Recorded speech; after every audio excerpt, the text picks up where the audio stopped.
الانہار احمد مجتبیٰ محمد مصطفیٰ صلی اللہ علیہ وسلم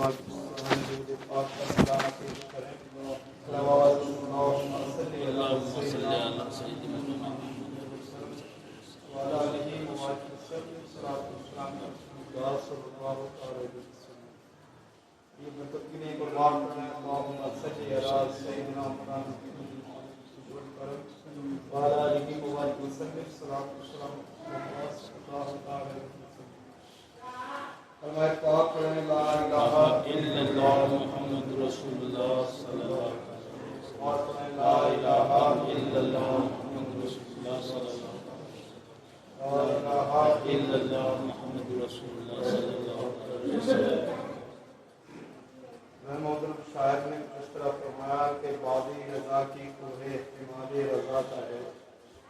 بادی رضا کی کوہ ہمال رضا کا ہے، جس سمت دیکھیے وہ علاقہ رضا کا ہے۔ اگلوں نے تو بہت کچھ لکھا ہے علم دین پر، جو کچھ اس صدی میں ہے وہ تنہا رضا کا ہے، جو کچھ اس صدی میں ہے وہ تنہا رضا کا ہے۔ اسلامیہ آپ اور ہم جو عوام اہل سنت اور خواص اہل سنت، ہمارا اپنے اسلاف کا، اپنے اکابر کا یہ نظریہ ہے کہ بزرگوں کے ذکر سے، بزرگوں کے تذکرے سے، ان کی حیات کو قوم کے سامنے رکھنے سے روح و ایمان کو نئی تازگی ملتی ہے، ایمان تازہ ہوتا ہے، ہمیں اپنی زندگی کو اللہ کی فرمانبرداری، اس کے رسول کی محبت میں گزارنے کی ان بزرگوں کی مثالیں ملتی ہیں، جس کے ذریعے ہم اپنی زندگی ایک سچے نیک بندے کی طرح گزارنے کی کوشش کرتے ہیں۔ یہ بزرگوں کے تذکرے جو کرے جاتے ہیں، اس کا اہم مقصد یہی ہوتا ہے کہ ویسے تو ان کو اصال ثواب کی کوئی حاجت نہیں، آپ کر رہے ہیں تو اس میں آپ کا فائدہ، ان کی روح کو اگر اصال ثواب کرا جا رہا ہے، ان کی روح کو اصال ثواب تو ہو رہا ہے، لیکن فائدہ اس میں آپ ہی کا ذاتی ہے کہ آپ ان کا ذکر سن رہے ہیں یا ذکر کر رہے ہیں۔ اس کا سب سے بڑا مقصد یہ ہے کہ ہمارے ایمان کا تحفظ ہو، ہمیں ان کی زندگی سے وہ مثالیں ملیں اور وہ ثبوت ملے کہ جس کے ذریعے ہم اپنے ایمان کو اور اپنی زندگی کو ایک اسلامی زندگی بنا سکیں۔ آپ دیکھیں کہ بزرگوں نے فرمایا کہ ایک قابل انسان اور ایک صحیح معنوں میں جسے آدمی کہا جائے، تجربہ کار وہ نہیں جو کہ اپنی غلطیوں سے زندگی میں سبق حاصل کرے، اپنی غلطیاں کرے، اس سے زندگی میں سبق حاصل کرے، بلکہ دوسروں کی غلطیوں سے تجربہ حاصل کرے۔ جو کام دوسروں سے غلط ہوا ہے وہ اپنی زندگی میں سبق لے لے کہ میں یہ کام اپنی زندگی میں نہیں کروں۔ یعنی محترم، جب ہم یہ مثالیں اپنی دنیا میں دیکھتے ہیں، کاروبار ہو یا گھر کے اندر کے معاملات ہوں یا ہمارے باہری معاملات ہوں، تو ہم ایک دوسرے سے اس کا تجربہ حاصل کرتے ہیں۔ کاروبار میں بھئی یہ کاروبار ہے، اس میں کتنا کرنا صحیح ہے، کتنا نہیں کرنا صحیح ہے۔ زیادہ تر ہمارے کاروبار رائے و مشوروں پہ چلتے ہیں، اور زیادہ تر ہمارے گھر کے معاملات، اپنے گھر کے معاملات اپنے گھر کے لوگوں کے رائے و مشورے پہ چلتے ہیں، کیونکہ ہمارے بڑوں نے ہم سے پہلے وہ وقت دیکھا ہے جس کی وجہ سے گھروں میں پھوٹ پڑتی ہے، درار پڑتی ہے، یا کاروبار میں ناکامیاں سامنے آتی ہیں۔ تو ان اکابر کے تذکرے کا مین مقصد یہ ہوتا ہے، ان اکابر کے ذکر کی سب سے بڑی خاصیت یہ ہوتی ہے کہ ان کے ذکر سے ہمارے ایمان کو نئی تازگی ملتی ہے، اور ہمیں وہ چیزیں سامنے آتی ہے کہ جہاں پر ہمارا ایمان ڈگمگاتا ہے تو ہمیں مضبوط کس طریقے سے ہونا ہے۔ یہ باتیں ہمیں ان اکابر کے ذکر سے سامنے آتی ہیں۔ جان محترم، اب دیکھیں کہ اولیاء اللہ کے ذکر میں کئی بندگان خدا کا ذکر عوام اہل سنت، خواص اہل سنت کرتے ہیں، چاہے رسول اللہ صلی اللہ علیہ وسلم کی ذات گرامی ہو، انبیاء کرام کی ذات گرامی ہو، اولیاء اللہ کی ذات ہو، تابعین کی ذات ہو، تابعین کی جماعت ہو، ان کے علاوہ اور بھی علماء اکرام وغیرہ، ہم ان کا ذکر کرتے ہیں۔ اس کا مین مقصد صرف اتنا ہے کہ ہمارے ایمان کا تحفظ ہو جائے، اور اس کے علاوہ عرس کرنا اور عرس وغیرہ میں غیر شرعی معاملات جیسے قوالی وغیرہ یا عورتوں کا مزارات پر حاضر ہونا، یہ آپ ان کے بزرگوں کے ذکر تو کر رہے ہیں لیکن ان کے ذکر کی آڑ میں آپ انہیں کو تکلیف پہنچاتے ہیں۔ حضرت امام اعظم جن کے طریقے پہ آپ اور ہم نماز وغیرہ ادا کرتے ہیں، جو ہمارے مسلک کے امام ہیں، ہمارے مسائل کے امام ہیں، پوری دنیا کی 75 سے 80% قوم مسلم جن کے طریقے پہ نماز، روزہ، حج، زکوٰۃ کے مسائل فالو کرتی ہیں، وہ امام اعظم کے استاد حضرت ابراہیم نخعی علیہ رحمہ فرماتے ہیں کہ جس وقت عورت اپنے گھر سے چلتی ہے اور جب وہ صاحب مزار کے مزار پر پہنچتی ہے اور وہاں سے پھر اپنے گھر کو چلتی ہے، اس درمیان میں جتنا بھی اس کی چلنا پھرنا ہوتا ہے، اس سب پورے وقت میں اللہ، اس کے رسول کی، اس کے فرشتوں کی اور جس کے مزار پر وہ حاضر ہو رہی ہے اس اللہ کے ولی کی لعنت۔ آپ نے اور ہم نے کیا رسم و رواج بنا کے رکھ دیے۔ ہمارے اکابر نے جو نظریہ ان درگاہوں سے، ان خانقاہوں سے ایمان کا پھیلانے کا دیا، آج وہ کہیں نظر نہیں آ رہا۔ آج کہنا نہیں چاہیے لیکن یہ حقیقت ہے، چند خانقاہوں کو چھوڑ کر، چند درگاہوں کو چھوڑ کر زیادہ تر دوسرے معاملات میں جاتے ہوئی نظر آ رہی ہے۔ یہ بات اگر کہہ دی جائے تو گستاخی ہوگی، لیکن یہ بات حقیقت ہے کہ لوگ ان عورتوں کو ڈھونڈتے ہیں جو مزارات پر حاضریاں دیں۔ یعنی 2-3 جگہ سے یہ خبر بھی ملی اور بات حقیقت ہے، اگر آپ کو یقین نہ ہو تو میں رابطہ وغیرہ کرا دوں، اس سے آپ کو پتہ چل جائے گا کہ باضابطہ اس کا ٹھیکہ وغیرہ بھی لیا جاتا ہے کہ بھائی آپ کو پیشی آتی ہے، آپ فلاں درگاہ پہ آئے، وہ مشہور ہو جائے گی، جب وہ مشہور ہوگی تو چندہ وغیرہ بھی زیادہ آئے گا، تو وہاں کی کمیٹی وغیرہ کے لیے، خرچ وغیرہ کے لیے سامان بھی زیادہ مل گا۔ آپ دیکھیں اولیاء اللہ نے ان درگاہوں کے، ان خانقاہوں کے ذریعے اللہ کے رسول کے ذکر کو پھیلایا اور آپ نے اس کو کیا ماڈل بنا کے رکھ دیا، کاروبار بنا دیا۔ معاذ اللہ، اللہ معاف کرے، کہیں سے کہیں تک یہ ذہن نہیں جاتا، لیکن جو یہ سوچ اور یہ طریقے ہوتے ہیں کہ باضابطہ عرس وغیرہ کے بعد حساب ہوتا ہے۔ مطلب یہ میں یہاں کسی سیفران کی خانقاہ یا کسی درگاہ کو ٹارگٹ نہیں کرتا ہوں، دنیا میں ہزاروں خانقاہیں، ہر خانقاہ ہماری خانقاہ ہے، ہر درگاہ ہماری درگاہ ہے، جہاں پر کوئی غلط رسم ہوگی وہاں پر ہم بولیں گے، اس کے خلاف ہم بولیں گے۔ تو باضابطہ ان کا حساب ہوتا ہے، ان کا خرچ ہوتا ہے کہ بھئی آپ کو کتنی حاضری لگی، کہ مجھے اتنی حاضری میں نے یہاں پر لگائی تو اس کا حساب اتنا ہے۔ آپ کتنے وقت تک یہاں پر پیشی دیتی رہی کہ میں اتنے وقت تک پیشی دیتی رہی تو اس کا حساب اتنا ہے۔ تو معاذ اللہ کے حضرت خواجہ غریب نواز نے جس درگاہ سے 90 لاکھ سے زائد مسلمان تھے، جس خانقاہ سے حضرت نظام الدین اولیاء نے پورے ہندوستان میں اسلام کا نظام قائم کرا، آج انہی خانقاہوں، درگاہوں کو بزنس ماڈل بنا کر غیر محترم سوچنے کی بات یہ ہے کہ جہاں سے ایمان کا تحفظ ہوتا تھا، جہاں پر اللہ اور رسول کی محبت کا ذکر پھیلتا تھا، مہک پھیلتی تھی، آج وہاں پر کاروبار کرا جا رہا ہے۔ تو یہ جو بد عقیدگی اور بد مذہبیت، چاہے وہ کسی دیوبندی کے نام سے ہو یا وہابیت یا اہل حدیث یا کسی اور فرقے کے نام سے ہو، کہ اگر یہ پھیل رہی ہے اور یہ اپنا مضبوط علاقہ کر رہی ہے، اس میں زیادہ تر جو ذمہ دار ہیں وہ وہی لوگ ہیں جو ان خانقاہوں کے صحیح معنوں میں اپنے اولیاء اللہ کا پیغام نہیں پہنچا پا رہے اور ان کے ذکر کو، ان کی درگاہوں کو، ان کے آستانوں کو، ان کی چیزوں کو، ان کے آثار کو فقط کاروبار کی رسم میں بنا دیا ہے۔ یہی بدایوں شریف ہے۔ ایک بات یہاں کی بھی سن لیں کہ یہ بڑے سرکار کے مزار پہ میں غالباً 2 سال پہلے حاضر ہوا، آپ دیکھیں کہ بس درگاہ سے تھوڑا اوپر کی طرف، سرانے کی طرف ایک گجرا ہے، وہاں سے گزر رہا تھا، تو وہ کیا کرتے ہیں، پردہ لٹکا ہوا، پردے سے اس خالی ایسے کر کے چادر اٹھائی، دیکھیں یہ بڑے سرکار کا حجرا ہے، لاؤ معاذ اللہ، کہ جن اولیاء اللہ کی کرامتیں پورے ہندوستان میں مشہور و معروف ہوں، آج ان کے نام پر کاروبار کیے جا رہے ہیں کہ چادر کو اٹھایا، کمرے کا دیدار کرایا، لاؤ سو، کیا رسمیں بنا کے رکھ دی ہیں۔ آج اگر دیوبندی اعتراض کر رہا ہے، وہابی اعتراض کر رہا ہے، تو اس کے ذمہ دار یہی کاروباری لوگ ہیں جنہوں نے اولیاء اللہ، جنہوں نے زندگی بھر جہاں سے دنیا کو اپنے پاس نہیں آنے دیا، یہ جنگلوں میں اس لیے جاتے تھے یہ قوم ہمارے پاس نہیں آئے، قوم اگر ہمارے پاس آئے گی تو لالچ ہمارے پاس آئے گا، اگر لالچ ہمارے پاس آیا تو ہم اللہ کی عبادت ڈھنگ سے نہیں کر پائیں گے۔ اور آج جب قوم نے انہیں گھیرا اور ان کے آس پاس آستانے پہ پہنچے تو کاروبار کا ماڈل بنا کے غیر محترم ہمیں ضرورت اس بات کی ہے کہ جہاں پر بھی ہمارا نمائندگی ہو، جہاں پر بھی ہماری کارکردگی ہو، وہاں پر اگر ہم ایسا کچھ نظریہ یا زاویہ یا طریقہ پائیں کہ اولیاء اللہ کا مین مقصد، مین پیغام جو اللہ اس کے رسول کا ذکر، شریعت کی مضبوطی،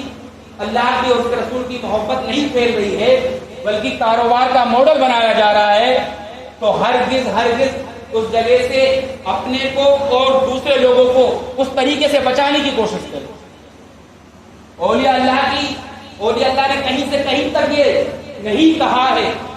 کہ آپ میرے مزار پہ آئیں گے تبھی میرے ہوں گے۔ آپ یہ سمجھیں کہ میرا صاحب ولی نے پوری زندگی اللہ اس کے رسول کے لیے دے دی، آپ اس تصور کے ساتھ 5 وقت کی نمازیں پڑھیں، ان کے لیے اس سے بڑا کوئی کریڈٹ ہے ہی نہیں۔ آپ 5 وقت کی نمازیں صرف اس لیے پڑھیں کہ حضرت میرا صاحب ولی نے اپنی گردن جو کٹائی تھی، اپنے آپ کو جان شہادت جو نوش کیا تھا، وہ اللہ کے رسول کی راہ میں کیا تھا، میں اس لیے نمازیں ان کے نام پر پڑھتا ہوں۔ یقین جانے ہزاروں عرض سے بہتر آپ کی یہ 2 رکعت نماز ہو۔ وہ طریقے جن کا زاویہ، جن کا طریقہ کہیں سے کہیں تک ہمارے عقیدے میں، ہمارے معاملات میں نہیں، آج جاہل ان پڑھ لوگ ان جگہوں پر بیٹھ کر اولیاء اللہ کے نام کو بدنام کراتے ہیں۔ اور کون لوگ؟ یہ بد مذہب کہتے ہیں، یہ کور کجی۔ یہ لفظ تو نکلا ہے، اس کے ذمہ دار بھی میں اور آپ ہی ہیں کہ ہم نے ان غیر ذمہ داروں کو ذمہ دار بنا دیا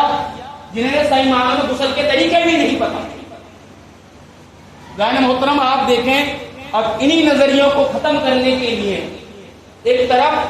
بدعقیدگی، بد مذہبیت ہوئی، اور ایک طرف جہاں پر چند رسومات، رواج وغیرہ روایتیں تھیں، ایک طرف اللہ معاذ اللہ اس کے لیے کتابوں میں یہ لکھا جا رہا تھا کہ اللہ تعالیٰ جھوٹ بول سکتا ہے، معاذ اللہ، کہیں ایک بار معاذ اللہ، استغفر اللہ۔ یہ باضابطہ کتابوں میں ثبوت کے طور پر موجود ہے۔ ان لوگوں نے اپنی کتابوں میں یہاں تک لکھا کہ دیکھیں ہمارا یقین ہے اللہ تعالیٰ ہر عیب سے پاک ہے، کیونکہ رب ہونا، الہ ہونا، اللہ ہونا اس بات کا ثبوت ہے کہ وہ ہر عیب سے پاک ہے، اور جس کے اندر عیب ہو وہ اللہ نہیں ہو سکتا۔ تو یہ عقیدہ، یہ نظریہ کیا گیا کہ اللہ تعالیٰ چاہے تو جھوٹ بول سکتا ہے، معذرت چاہے تو جھوٹ بول سکتا ہے لیکن وہ بولتا نہیں۔ یہ 2 بات کر دی آپ کے ایمان کو ڈگمگانے کے لیے، آپ کے عقیدے کو خراب کرنے کے لیے، آپ کی عبادتوں کو خراب کرنے کے لیے کہ بھئی وہ چاہے تو جھوٹ بول سکتا ہے لیکن وہ بولتا نہیں۔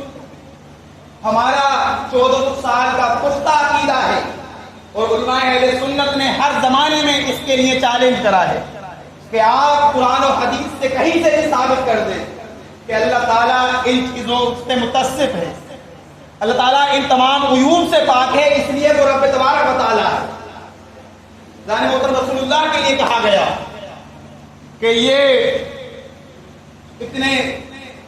یہ ہماری طرح ایک بشر تھے۔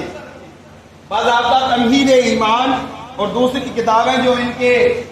گرو گھنٹال مولویوں نے لکھی، اس میں یہ باتیں موجود ہیں، میں نے خود پڑھی ہیں، کسی اور کو میں کیا بتاؤں کہ رسول اللہ ہماری طرح سے۔ اس کی وجہ کیا کہ جب آپ کے ذہن میں یہ بات آ جائے کہ امام صاحب ہماری طرح ہے تو امام صاحب کی تعظیم آپ کے دل سے نکل جائے گی۔ جب آپ کے ذہن میں یہ بات آ جائے یہ مولوی جو تقریر کر رہا ہے یہ ہماری طرح عام انسان ہے، تو جو آپ سلام دعا مجھ سے کرتے ہیں یہ نکل جائے گا۔ تو یہ ذہن دیا گیا، یہ مائنڈ سیٹ کرا گیا، یہ مائنڈ واش دیا گیا کہ رسول اللہ تو ہماری طرح ہے، کہ آپ ان کے لیے افضلیت قرار دیتے ہیں۔ آپ اللہ کے پاس سب سے بڑی ذات اگر کسی کو کہتے ہیں تو رسول اللہ کو کہتے ہیں۔ سنیں معاذ اللہ، اللہ کے رسول ہماری طرح ہے۔ جن لوگوں نے نظریہ لیا، جن لوگوں نے عقیدہ لیا، آج آپ دیکھیں کہ ان کی محبتیں ویسی محبتیں نہیں، جن کا نظریہ یہ ہے کہ نہ دنیا میں کوئی میرے رسول جیسا ہوا ہے اور نہ تا قیامت تک ہو سکے گا۔ ایک ذات اللہ نے بنائی تو اس کے بعد وہ کاروبار ہی بند کر دیا۔ جن کا یہ عقیدہ ہے ان کا ایمان بھی مضبوط ہے، عقیدہ بھی موجود ہے، اور جن کا عقیدہ یہ بن گیا ہے کہ رسول اللہ ہماری طرح ہے، آج وہ بھلے ہی تم سے اچھی نمازیں پڑھ لیں، تم سے اچھے ذکر کر لیں، لیکن عقیدے کے معاملے میں وہ کمزور ہے۔ صحابہ کی جماعت تھی، تابعین کی، تبع تابعین کی 14 سال کی تاریخ ہے، کسی بھی شخص نے یہ نہیں کہا کہ رسول اللہ ہماری طرح ہے۔ یہ آج کا کون سا شخص زندہ آ گیا الگ سے کہ یہ کہہ رہا ہے رسول اللہ ہماری طرح ہے؟ آپ دیکھیں، اور پھر کہا گیا کہ آپ کی ایمان کی مضبوطی اور مسلمان کا جو غلبہ پوری دنیا پہ ہے، اس کا مین مقصد یہ ہے کہ آپ کے اور میرے اندر حضور کی محبت زندہ ہے۔ علامہ اقبال سے پوچھا گیا تھا کہ یہ مسلمان اس قدر پریشانیوں سے نہیں ڈرتا، یہ مسلمان موت سے نہیں ڈرتا، یہ مسلمان بھوکے سے نہیں ڈرتا، یہ مسلمان مال سے نہیں ڈرتا، کسی چیز سے نہیں ڈرتا، تو وہ کیا چیز ہے، وہ کیا نظریہ ہے کہ جس کی وجہ سے یہ مسلمان ڈرے؟ علامہ اقبال نے اپنے شعر میں کہا کہ یہ فاقہ کس موت سے ڈرتا نہیں ذرا، یہ فاقہ کس موت سے ڈرتا نہیں ذرا، روح محمدی کو اس کے بدن سے نکال دے۔ یعنی محترم کہ حضور کی محبت کو ان کے بدن سے نکال دو، یہ دنیا میں بھی غارت ہو جائیں گے، مغلوب ہو جائیں گے، اور آخرت میں بھی مغلوب ہو جائیں گے۔ آپ کے اور میرے ذہن میں، میرے دل میں حضور کی محبت زندہ ہے تو ہمارا مذہب زندہ ہے، ہمارا عقیدہ زندہ ہے، ہمارے معاملات زندہ ہے، ہماری تمام روایتیں زندہ ہیں کہ حضور ہمارے اندر زندہ ہے۔ اور کہا گیا کہ معاذ اللہ کے حضور مر کے مٹی میں مل گئے۔ یہ وہ لوگ ہیں جنہوں نے اپنے ایمان کو بیچ کر انگریزوں کے ہاتھ پر کتابیں گواہ ہے اس بات کی، ان کی خود کی کتابیں، کہ مولانا اشرف علی تھانوی کے لیے 1800 روپے 1857 کے وقت میں دیے جاتے تھے۔ 1900 صدی کے 1900 کے آس پاس میں ان کے لیے پیسے انگریزوں کی طرف سے دیے جاتے تھے۔ کون انگریز؟ کہ جن کی 14 سال سے لڑائی اس بات کی ہے کہ اسلام مغلوب ہو جائے، اسلام دنیا میں پھیل رہا ہے، یہ رک جائے، تو وہ ان کے ایسے کون سے حمایتی بن گئے تھے جو انہیں 1800 روپے ہر مہینے دیے جاتے تھے۔ ظاہر محترم آپ دیکھیں یہ عقیدگی پھیلائی گئی اولیاء اللہ کے تعلق سے کہ یہ اس قدر اللہ والے نہیں ہیں کہ ان کے مزاروں پر حاضر ہوا جائے۔ مزار پر حاضر ہونا بدعت، سلام پڑھنا بدعت، نیک کام کرنا بدعت، ہر چیز کو گمراہی ثابت کر دی۔ اب عقیدے کا مسئلہ یہاں پر گرم ہے۔ اب دوسری جانب روایتوں کو دیکھیں، یہی ہمارے مزارات جہاں سے ہمارا عقیدہ محفوظ ہوا، یہ خواجہ غریب نواز کی درگاہ جہاں سے 90 لاکھ مسلمان ہوئے، جہاں سے ہمارے عقیدے محفوظ ہوئے، ہمارے طریقے محفوظ ہوئے، یہ اولیاء اللہ کی درگاہ، ان کے لیے کہا گیا کہ یہ لوگ تو مر کے مٹی میں مل گئے، تم لوگ ان کو پوجنے مت جاؤ، اور یہ ان بدعقیدوں نے کہا۔ لیکن جو ان کے یہاں پر موجود تھے، جو ان کی بارگاہوں میں 1400 صدی میں خدمت کر رہے تھے، ان کا معمول کیا تھا؟ ان کا معمول وہی تھا کہ انہوں نے بزنس ماڈل بنا کے رکھ دیا تھا، کاروبار گرم کر لیا تھا، عورتوں سے پیر صاحب پیر دبائے جا رہے تھے، عورتیں پیر صاحب کے پیر دبا رہی تھی، حاضریوں کے نام پر فقط کاروبار کرے جا رہے تھے۔ اس وقت میں ایک ذات گرامی کھڑی ہوتی جسے دنیا امام احمد رضا کے نام سے جانتی۔ یہ وہ ذات ہے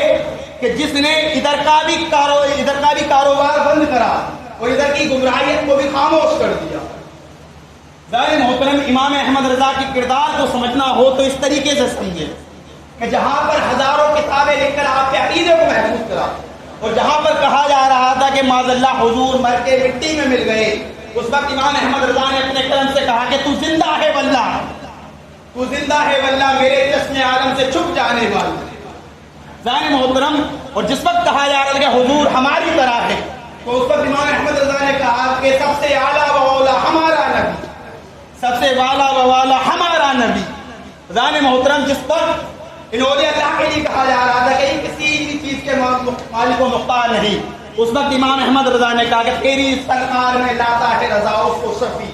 جو میرا غوث ہے اور تاج لا بیٹا تیرا۔ ظاہر محترم، یہی جب دوسری جانب جب انہوں نے دیکھا کہ درگاہی معاملات، اس وقت امام احمد رضا نے 14 سال کا وہ نظریہ دیا کہ یہ دیکھیں یہ پیر صاحب جو پیر دبا رہے ہیں، یہ حقیقی معنی میں وہ والا کام نہیں کر رہے جو خواجہ غریب نواز نے کرا تھا، جو خواجہ نظام الدین اولیاء نے کرا تھا، جو قطب الدین بختیاری کاکی نے کہا تھا۔ تو کیا ہوا؟ یہ لوگ جو آج کل جب مولوی بولتا ہے تو مولوی کی امامت خطرے میں پڑ جاتی کہ بھائی عورتیں مزار پہ حاضر ہو گئیں تو امام صاحب کی امامت چلی گئی، امام صاحب نے اس کے خلاف بول دیا تو امام صاحب کی امامت چلی گئی۔ تو اس وقت بھی امام احمد رضا کے خلاف یہ لوگ کھڑے ہوئے ہیں جو آج جہالت کے نمائندہ بنے ہوئے، یہی لوگ اس وقت میں بھی تھے۔ انہوں نے کہا کہ ہمارے بزرگوں کے خلاف امام احمد رضا نے لکھا ہے، اور یہ آج جو مسئلہ ہے کہ وہ تو ایک مولوی تھے، وہ اللہ کے ولی نہیں تھے، اس کی مین بنیاد یہی ہے، اس کا مین سر کے بنیاد یہی ہے کہ امام احمد رضا نے خانقاہی نظریوں کو بدلا ہے، خانقاہی طریقوں کو بدلا ہے کہ درگاہوں پر حاضر ہونے کا مطلب ایمان کا تحفظ ہے، عقیدے کا تحفظ ہے۔ درگاہوں پر حاضر ہونے کا مطلب یہ نہیں کہ عورتوں سے پیر دبائے جائیں۔ یہ امام احمد رضا نے جب نظریہ پیش کرا تو اس وقت بھی لوگ ان کے خلاف ہوئے۔ تو آپ سلام میں پڑھتے ہوں گے، یہ ایسی تھوڑی کہہ دیا، ایک طرف آدائے دین، ایک طرف خاص دین۔ آدائے دین کے دشمن پر مذہب بہاوی دیوبندی وغیرہ، اور حاسد دین